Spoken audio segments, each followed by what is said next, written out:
नमस्कार दर्शकों, सुबह का सादर प्रणाम। आप देख रहे हैं नेशन आप समाचार और समय के सफर में मैं हूं आपके साथ शुभी शुक्ला। कहते हैं इतिहास खुद को दोहराता है और जो कौम अपना इतिहास भूल जाती है वो अपना भविष्य नहीं लिख पाती। इसी सोच के साथ हम रोज सुबह आपके लिए लेकर आते हैं हमारा खास कार्यक्रम तारीख गवाह है। आज फिर अतीत के झरोखों से गुजरकर हम वो 5 दुर्लभ और ऐतिहासिक पन्ने आपके सामने रखने जा रहे हैं जो आपको रोमांचित भी करेंगे और हैरान भी। तो चलिए शुरू करते हैं अतीत का ये सफर, क्योंकि तारीख गवाह है।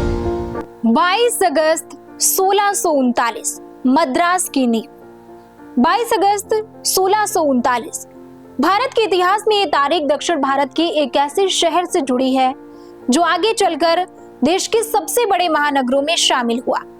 इसी दिन अंग्रेजी ईस्ट इंडिया कंपनी के अधिकारी फ्रांसिस डे को स्थानीय नायक शासक दार्मिला वेंकटाद्री नायक से समुद्र तट के पास जमीन का अधिकार मिला। ये इलाका उस समय मद्रास पट्टनम के नाम से जाना जाता था। कंपनी ने यहाँ व्यापारिक केंद्र और किले की स्थापना की और आगे चलकर यही क्षेत्र मद्रास शहर के रूप में विकसित हुआ।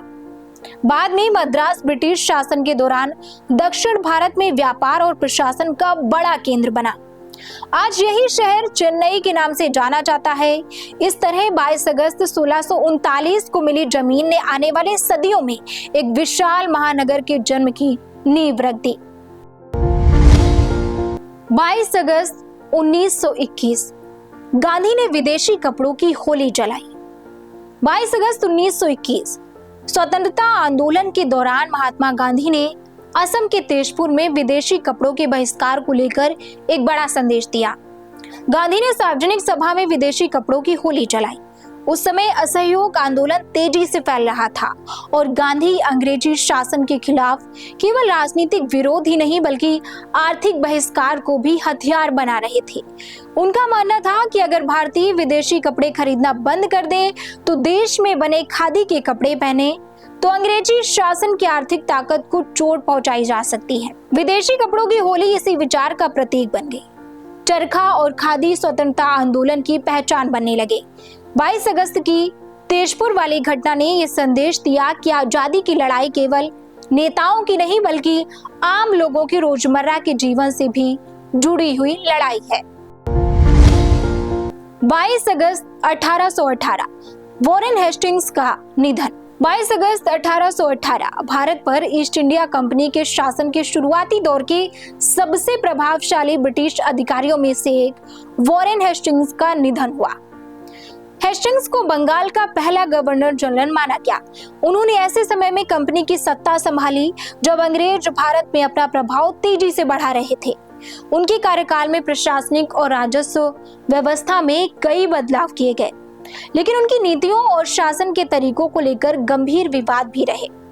भारत से लौटने के बाद ब्रिटिश संसद में उन पर कदाचार और सत्ता के दुरुपयोग के आरोपों को लेकर महाभियोग चलाया गया। ये मुकदमा कई वर्षों तक चला और अंततः 1795 में हेस्टिंग्स आरोपों से बरी हो गए। इसके करीब 23 वर्ष बाद 22 अगस्त 1818 को इंग्लैंड में उनका निधन हुआ। भारतीय इतिहास में उनका नाम ब्रिटिश औपनिवेशिक शासन के शुरुआती दौर के साथ हमेशा जुड़ा रहेगा। 22 अगस्त 1910 कोरिया पर जापान का कब्जा। 22 अगस्त 1910 एशिया के इतिहास में ये तारीख एक बेहद कड़वे अध्याय के रूप में दर्ज है। इसी दिन जापान और कोरिया के प्रतिनिधियों ने उस संधि पर हस्ताक्षर किए जिसके जरिए कोरिया की संप्रभुता जापान को सौंप दी गई। इससे पहले जापान कई वर्षों से कोरिया के राजनीतिक और प्रशासनिक मामलों पर अपना नियंत्रण बढ़ा रहा था। 22 अगस्त को हुई संधि के बाद जापान ने कोरिया के पूर्ण विलय की घोषणा की और 29 अगस्त को इसे आधिकारिक रूप से लागू किया गया। इसके बाद कोरिया करीब 35 वर्षों तक जापानी औपनिवेशिक शासन के अधीन रहा। इस दौर में कोरियाई लोगों ने जबरन श्रम, सांस्कृतिक दमन और राजनीतिक नियंत्रण का सामना किया। 1945 में द्वितीय विश्व युद्ध के अंत के साथ जापानी शासन समाप्त हुआ। 22 अगस्त 1910 की घटना आज भी कोरिया और जापान के रिश्तों के इतिहास में बेहद संवेदनशील अध्याय मानी जाती है। 22 अगस्त 1962 फ्रांस के राष्ट्रपति द गॉल पर जानलेवा हमला। 22 अगस्त 1962 फ्रांस की राजधानी पेरिस के पास ऐसा हमला हुआ जिसने पूरी दुनिया को चौंका दिया। फ्रांस के राष्ट्रपति चार्ल्स द गॉल अपनी पत्नी और सहयोगियों के साथ कार से जा रहे थे। तभी विद्रोहियों ने उनके काफिले पर मशीन गनों से गोलियां बरसा दी। यह हमला अल्जीरिया को स्वतंत्रता देने की द गॉल की नीति के विरोध में किया गया था। हमलावरों ने राष्ट्रपति की कार को निशाना बनाकर लगातार गोलियां चलाई। कार पर कई गोलियां लगी और उसके टायर भी क्षतिग्रस्त हुए, लेकिन द गॉल और उनकी पत्नी सुरक्षित बच गए। हमले के पीछे जीन मैरी बास्तियन थ्री के नेतृत्व वाले लोगों का हाथ था। बाद में उन्हें गिरफ्तार किया गया और मुख्य साजिशकर्ता को मौत की सजा दी गई।